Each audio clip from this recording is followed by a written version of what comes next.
Welcome back to Montgomery and Company. I'm your host, Renee Montgomery. Let's get into it.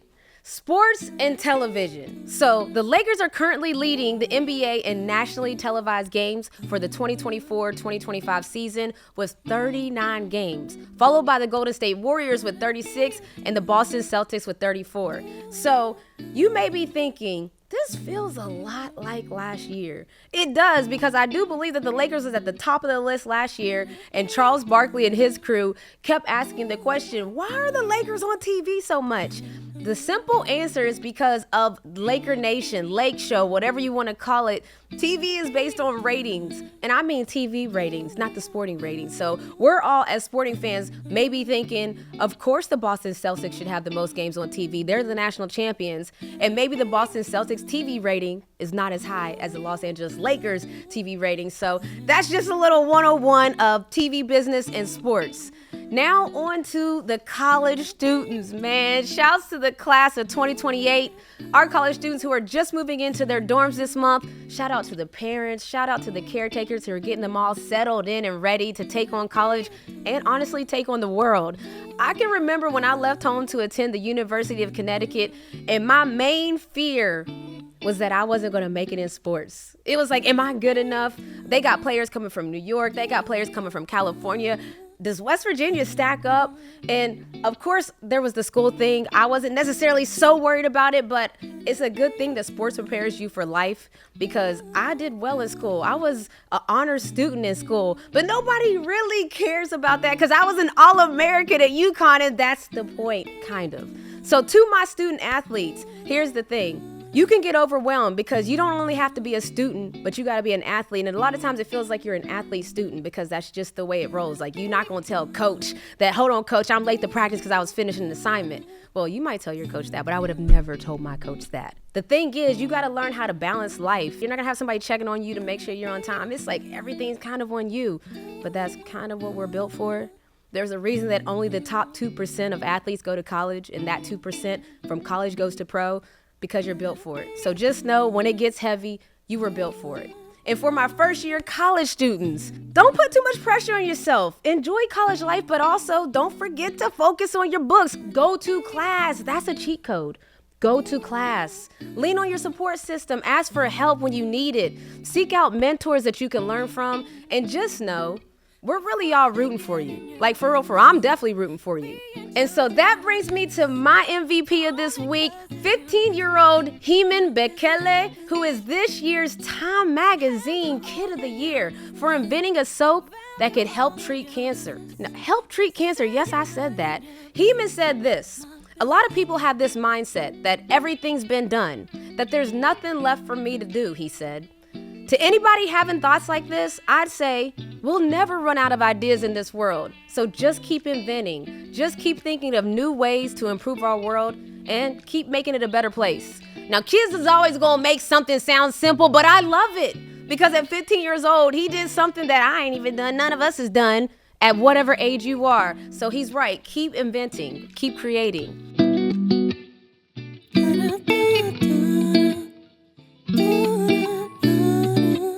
Welcome into Let's Talk ATL, where we run down trending topics in the A that people everywhere are or will be talking about soon. All right, so y'all know we always come with a little crew. This week we have author and poet, also EP of Montgomery and Company, Amena Brown in the building. Out here. Okay, I love it. And we have David Perdue, who is a comedian and co-host of the What's Good Atlanta podcast, in the building. How y'all feeling? How we feeling? I feel great. Okay, I feel like very that. good. I got a mug. I got a basketball. I'm feeling real hydrated. great. How does it feel to be in front of the cameras? Wow. This was not my plan, everyone. I enjoy being behind the camera on Montgomery and Co. But I feel very privileged. Welcome, It's an honor. welcome to the other side. So we're gonna have, y'all know how the drill is. We have 3 trending topics that we talk every week. They're based in the A, but I'm sure you know about it nationwide. The first topic that I'm gonna get it started with is Booking.com. I bet you didn't really feel that coming, but Ludacris is working with Booking.com, where you can rent his mansion for 2 nights, honey. You can meet Ludacris. You can play on his basketball court. You can have a little paddle boat ride on his lake. All of this for $4.04. What? Yes, exactly. Like, I'm mad that I missed the opportunity. I found out a little bit late. It's booked up. I would have been in the building. Talk about meet Ludacris. That's a deal. Really, And just say that's a deal. really, It's a steal of a deal. I feel like what's missing is I want like a little rap writing workshop. Like I feel like that should have been offered. And do you think that would be at the price of $4.04? Do you think you deserve a rap? I mean, I feel like if we're gonna offer a contest, that's like I would be like, I don't want to be on the lake with Ludacris. I don't care about playing ball. But if he has a little room in here with a microphone, can he tutor me on how to get these raps written? That's smart. I'm just I'm concerned about our what we place in this decimal. I understand the 404 thing. Yeah. But we could have put it after the second 4. Exactly. And it, and it made a little bit more sense. It was giving me scammer vibes. I'm not gonna lie. So see, we here in Atlanta. Oh, say less. So you gotta be on high alert. Yes. I see that you can rent a mansion that's 22 acres for $4.04. Next. Yeah, I'm calling Better Business Bureau. I don't even know if they still exist, but I'm gonna call them. What are we talking about? This says you can get signed copies of Ludacris's chart-topping albums, word of mouth, chicken and beer, and other goodies to take home for $4.04. This feels like, like when you fly a certain airline and you're like, oh, it's such a good deal. And then you get there and they're like, it's all these taxes. Yes. That's the part. This feel like that's what's happening here. That's the What's part. the add-on price? Okay, you're saying what's the hidden fees? What's the hidden? It's some hidden. Luda got some hidden fees. Or like, are you gonna get there and it's just a shack and they're like, it's Ludacris. They're like, you're not gonna meet Ludacris. You're gonna have a Ludacris experience. That would be ludicrous. like that. That would be ludicrous. That would absolutely be insane. Absolutely. David, what you got? All right. So something that's been trending, at least on my Instagram feed, is everybody's talking about like their favorite concert or their loudest concert. It's like everybody's sharing that. And so I was curious as to everybody's favorite. I have the most memorable for myself. Oh, okay. I have the most like where we memorable going concert. with this. Okay. And it happened while I was at Morehouse. I'll never forget it. It was at Morehouse, and we had an R&B concert, and the headliner was Eric Benet. Oh. And you would think, but here's the thing. He had to follow a young Janelle Monáe. Whoa. And that, as somebody who's had to follow somebody who got that heat, trouble. Trouble. Janelle Monáe jumped off the stage, ran up and down. I think she did 3 or 4 cartwheels. We was losing our mind. We couldn't believe it. And then I remember Eric Benet afterwards, like he came up and we didn't have the same energy for him because he wasn't giving us the same energy. But it was Eric Benet. It was, but you had to see what I just saw. You know what I'm saying? I just saw like the performance of a lifetime. Like seeing Janelle Monáe is like if Prince and James Brown somehow had a child. Interesting. It would come down into her type of performance. Yes. And so to have a sort of soul or what neo soul, alt soul artists come after that is like, I'll just say he was struggling a little bit. He so was like, y'all don't got love Eric Benet. He was like, oh no, he can't ask it out loud. He did. And we was like, it's not that we don't. We gave it all away before you got here. Okay, this is a full conversation during the concert. Yeah, he did that. First of all, that makes me think of I performed with Prince. Ooh. okay. I'm gonna just drop. Okay. Now when you said perform, Renee, discuss because it is rumored that Prince play ball. Facts. So when you say perform, please let us know. I think I've heard stories about yes, that. Okay. There is the myth that there's articles written about this, so this is not fake news, but Minnesota and Prince go together hand in hand, right? So when the Minnesota won a championship, Prince was like, hey, pull up on me. Private concert. Paisley Park. No cameras, no videos, no photos, just fun. So, first of all, we're on a high. You got to remember, you won a championship. Right. We popping bottles. Right. We like, what's up? Where we at tonight? We already had clubs booked out, by the way. Mm-hmm. We get the invite from Prince. He's sending a vehicle for us and everything. Plans canceled. So definitely canceled. Exactly. We pull up. They taking all of our stuff. I go and I'm partying. I'm in the front. Like, this is... You can't tell. You said memorable, right? Yeah. This is memorable concerts. I'm in the front row. Like, he's talking to me. I'm the number one fan. He said, does anybody want to come up here and rock out with me? Oh. Exactly. What did he say? I'm like, what did he say? And I just played in a championship game, mind you. All of us. We all just sweat, everything. We showered, but my legs. I'm about to say. When I tell you, I danced for hours straight on stage. I mean, beside Prince, just singing into his mic like it's my mic. Oh my goodness! talking, singing, don't know all the words. Why? You don't have to. It don't matter. Doesn't matter. Somebody else will get them. Because we know the vibes. Exactly. As long as you know the vibes. And I mean, like, you couldn't. So when you said Prince, I thought, well, this is an opportunity. Wow. To talk about one of the most influential. Because here's what's crazy. In 2015, we won. And as y'all know, when he passed away, so 2017, we were so glad that we had that opportunity in 2015 because that was one of his last performances right there with us, intimate. All there is newspaper articles written about it. So, yeah, like there's not really much. The only other person that gets up there is Beyonce's Renaissance Tour. I'm sorry. That was core memory unlocked. Went with Sirena, my baby. Core memory unlocked. So those are my top. You asked the question. That was my answer. Like, woo. I feel that I want to say my answer, and I feel slight embarrassment. No, you better say it with your chest. So one of my most memorable concerts was $5 in Centennial Park. They used to do a series called On the Bricks. Okay. And all these different artists would come in. And a young, not very known Kanye West. Oh, wow. Wait a minute. No, we feel slight embarrassment sometimes saying the name. But at this era, this was the Kanye West of Jesus Walks. Oh, come on. So Backpacks imagine and polos? that my friends and I, with our little blankets, went out there and saw Kanye West do Jesus Walks. Saw a Kanye West set for $5. Wow. In Centennial Park. Wow. With an unknown John Legend. Oh, wow. Oh, girl. Don't bury the lead, Amena. She don't be, what you should be proud of, not embarrassed, that you only paid $5. I did. And you got to see John Legend. You got to see Kanye. That was before he became Ye. You saw Kanye West. That's the part. That's so you the part. need to say, I went to a concert with Kanye West. That's the part. Those are two different. That will differentiate too for people who are like, which Kanye? When you say Kanye West, they're like, oh, we good. That is old Kanye. That's Kanye. I miss the old Kanye. Straight from the gold Kanye. That's the part. That's the Kanye I miss. I'm going to take it a step further and say Vibe Magazine had a music fest. Okay. That also came to Atlanta. And they invited Kanye West, Common, and John Legend to do a set together. Oh, wow.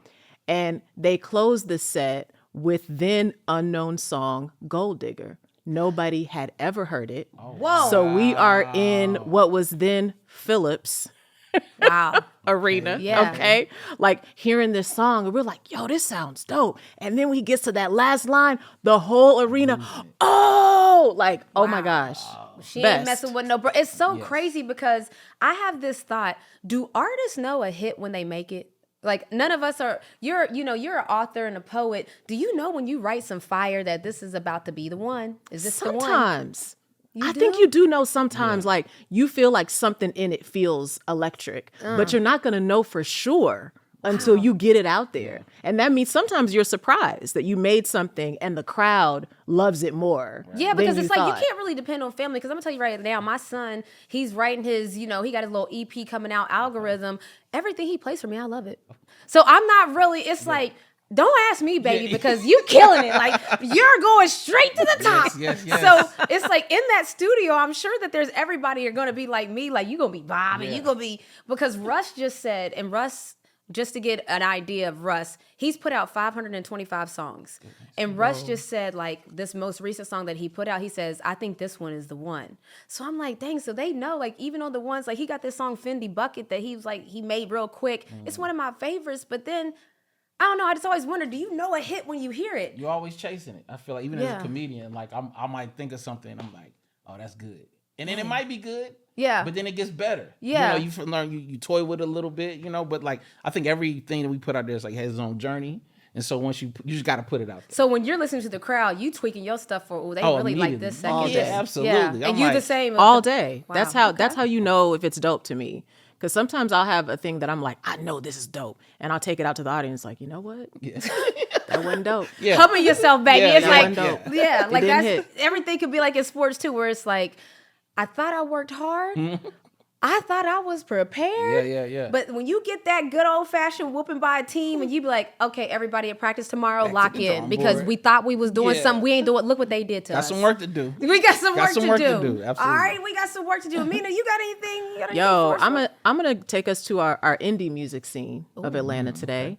This week, I went to see Anthony David's concert He was celebrating 20 years of his first album, 3 Chords and the Truth. And if you're not familiar with Anthony David, first of all, just an amazing singer-songwriter, guitar player, musician. He's fabulous. But he also co-wrote some songs with India Arie. So many people probably are singing songs that Anthony David wrote or co-wrote, right? But this was 20 years ago when I was in my outside period of Atlanta. We outside. When he released this album, I was outside. I was outside. I was going to all sorts of shows and concerts and really just sitting there at his concert and thinking, yo, Atlanta, of course, has all of these big name artists that we can give our city the credit for, the world knowing about. But we also have such a rich, independent music scene here. Artists that may have never been signed to the big label, artists that may have never had those aspects of fame, but they have amazing catalog of music. They tour, they travel. And I was sitting in center stage like, this is amazing. This is music that he made 20 years ago. And he's not the only artist that's like that here. I mean, we could name Algebra. We could name Eva Kennedy. We could name Philippia. Like they're just, I can go on and on. But I love the layers of us in the city that you could say names like Ludacris, like Outkast, you could say Goody Mob, but you also have other artists that really are building up what is our independent scene. Side note, Goody Mob is performing at the State Farm Arena game where we play against Indiana Fever. But my thought is that as an artist, I got questions. I always have questions. It's like, if I'm an artist and I know I got that fire with my pen, how do I decide what to give away and what to keep? Because imagine you wrote a hit song, and I mean, this was from your brain, from your heart, and then that song goes platinum. It goes berserk. Is there like that regret, remorse? Like, should I keep that one to myself? I'd have me a... Like, how do you, it's crazy, because do y'all write for other people? It's like, how do you... I have, for sure. I mean, I look at it like this. If I give it away, I'm sure I'll get something back.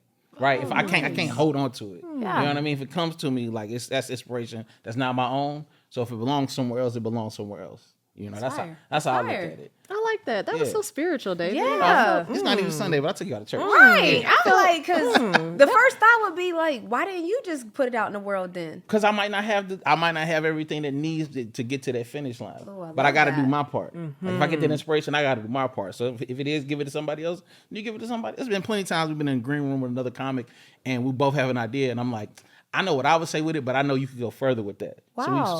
So take it. And I watch them develop the joke, and I'm like, yeah, you did with it what you should. Because I'm not, I'll be good. You know what I mean? This is like the opposite of sports, I have to say. Like, I'm inspired by how generous the writer's world can be, because I'm telling you right now, if I get me a new move that ain't nobody seen, the first person gonna be doing it is me. Okay, I'm not about to go give you my move and make it. But this is sports, because in sports we're trying to get that 1% advantage, because all of us are at the top 2% already, and it's like, what can I do to get an edge? It's like Tom Brady got TB12 because he's trying to figure out, all right, if I go to sleep at 9 o'clock, if I wake up at this time, if I eat at this time, I will have the best. LeBron spending $1 million on his body. I will have the best. You mean to tell me LeBron figures out the perfect solution to make his body fresh for 25 years?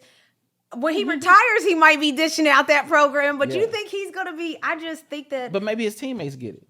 Okay. That's why I look at it, right? Okay. Like my teammates. Now, my teammates could get it, actually. We could all be in practice doing drill work, and I'll be like, this is how you do it. Yeah, you're right. The way I look at it creatively, if I give it to somebody, even though there's no teams in comedy, but if I give it to somebody that obviously mess with them, like they're cool with them, I'm going to get something back. I've gotten plenty of tags or different things from other comics who like, I can't do nothing with this. Take that, Dave. So it's just a mentality. Like, if I give, something's gonna come back. So I love that. You see what I'm saying? I want to try to be as good of a person as David Perdue is. It's very selfish behavior, if I'm being honest. I feel like as an artist, I sort of fall in the middle. I've definitely had times where I have written for other people, and there is a sense of like beauty to that, I think, because you're getting to write something and let someone else bring it to life. Yeah. But I'm always gonna keep some things for myself. Keep that heat. I'm always gonna do that. Okay. I feel like almost every time I'm gonna do something for somebody else, like creatively, I'm going to also do a thing. Okay, you know what? Keep that heat. And actually, we're going to need you back again, okay? Amena, I'm going to let y'all know. Amena was pulled in real quick. She's the EP, but as you can see, she can hold her own. You going to come back? You going to join us again? I'll do it for you, Renee. I would. All right. So thank you to Amena Brown and David Perdue for Let's Talk ATL today. We'll be right back with more MoCo.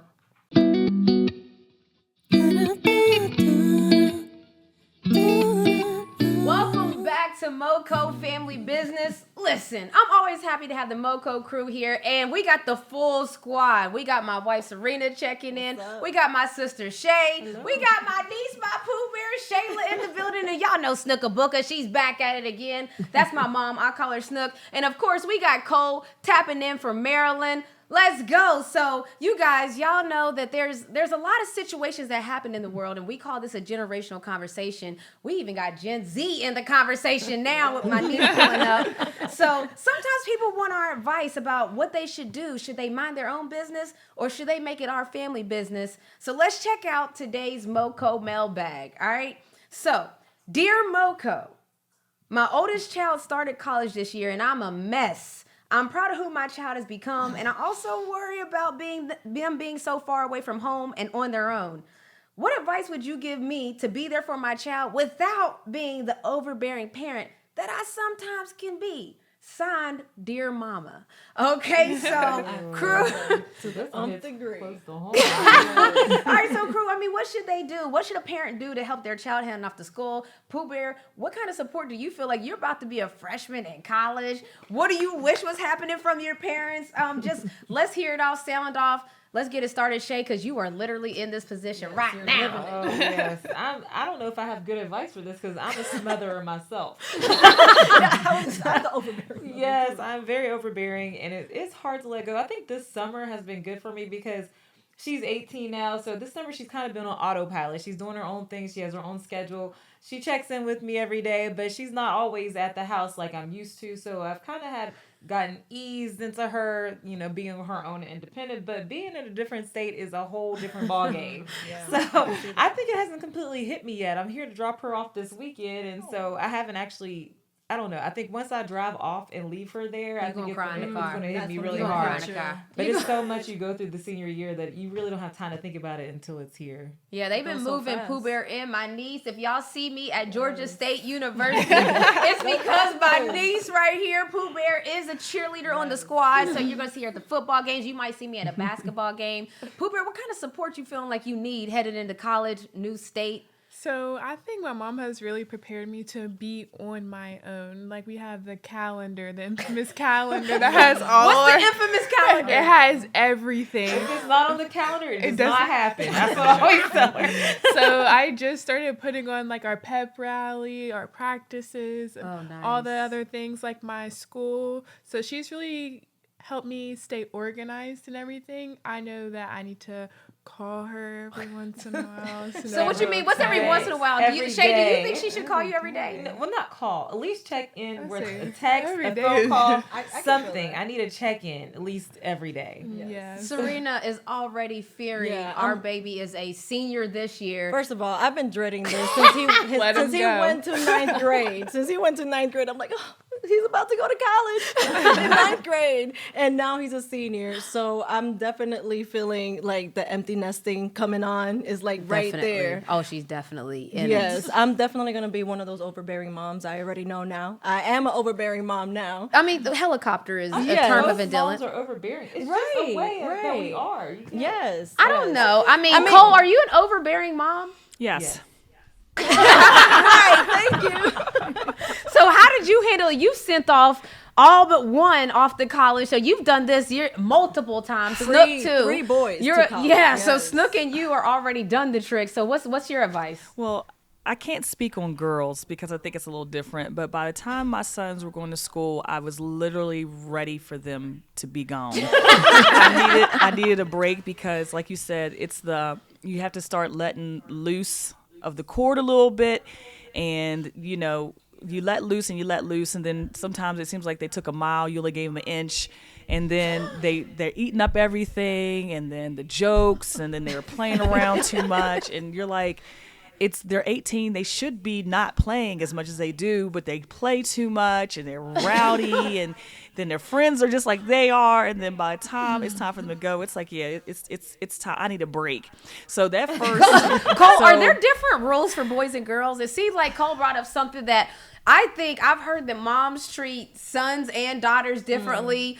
So, Cole, you hit on something. I mean, I don't think I do, but she says I do. But my brother's the only one. Well, it's two girls, one boy. My son, it's like being in a relationship with a guy that does not like me. Like, I text him, I send him a whole paragraph, and he sends me back, good. Yep. Yes. Yep. That's it. I try to get him to tell me he loves me. He don't want to say he loves me. It's like dating a guy that doesn't like you. I don't know. That must be a genetic thing with all my grandsons, because whenever I've asked them something, they've always said good. So I think that's something that's bred into them. Well, Sam gets mad if Junior's not very talkative, so this might be good to hear. She thinks that something's wrong with me or Junior. I'm like, what's wrong? Why are you so quiet? Tell me. Okay, so, but yeah, I mean, I think that, like Shay, she prepared Shayla to be organized, and I think that is an essential thing to have in college is time management. So I don't even know if it's an overbearing kind of thing. I just think that you're just being a protective mom. So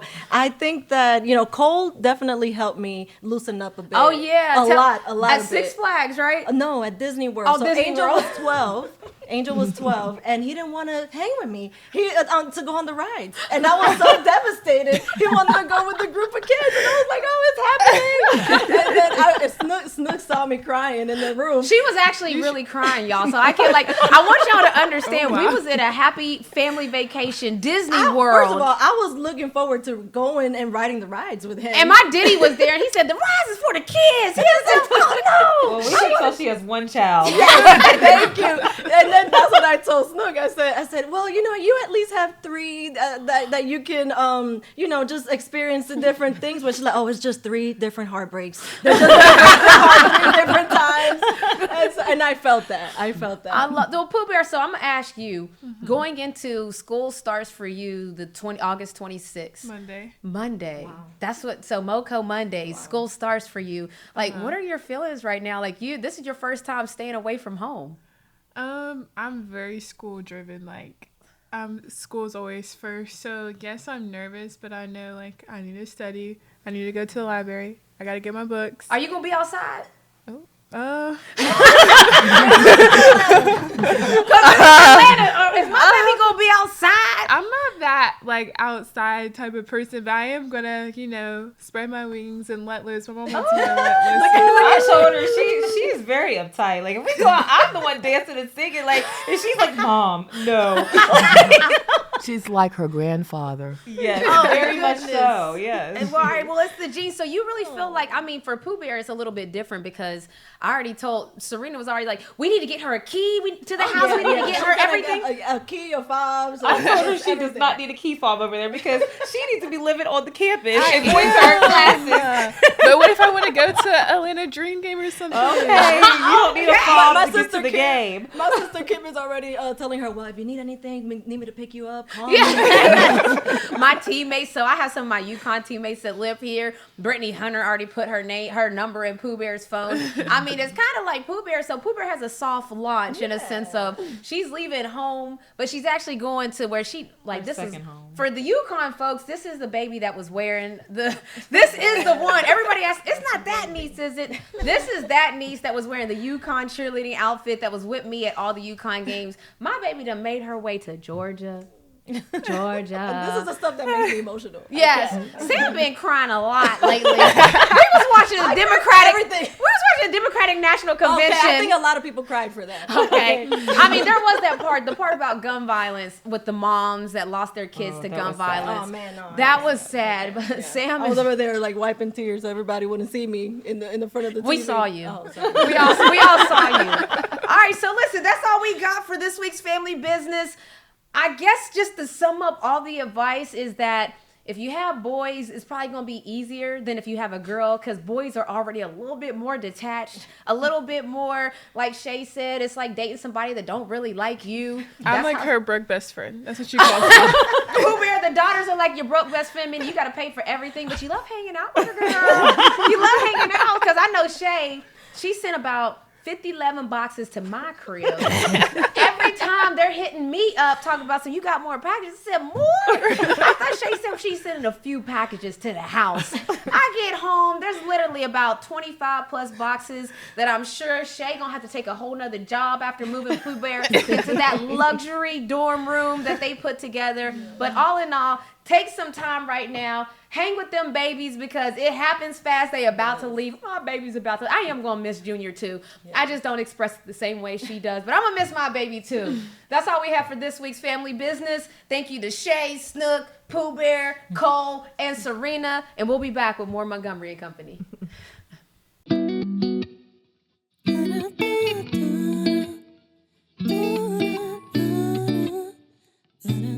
Okay, so thinking about college and thinking about all those memories, my first thought was when you're in high school, you're used to seeing your parents, you're used to seeing your support system, you go home to them every day.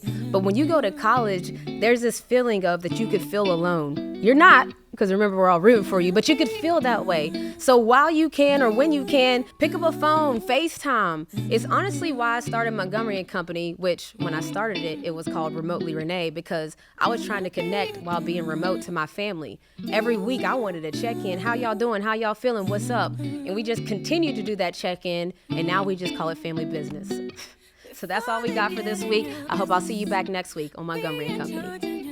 I appreciate you all joining us for this episode of Montgomery and Company. Big shouts to our contributors today, Amena Brown, David Perdue, Snook, Cole, Shay, Shayla, and Sirena. If you've got a question for the MoCo Mailbag, send it to us at moco@wabe.org or at Montgomery Co Pod on Instagram.